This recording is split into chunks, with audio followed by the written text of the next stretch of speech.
how to redeem Steam code. Hello everybody, welcome back to my channel. This is me, Bipin Besnet, and today I'll guide you on how you can easily redeem your Steam gift card or the Steam code. Now, the process itself is quite simple and quite easy, so let me guide you through quick and easy with this video.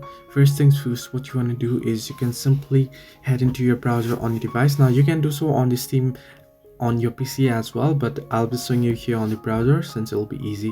On your browser, what you want to do is you want to simply type in redeem Steam code, and there you can see the first link, redeem a Steam gift card or wallet code. So just simply tap on it. Once you tap on it, it'll ask you to first log into your account, so you won't get this page directly.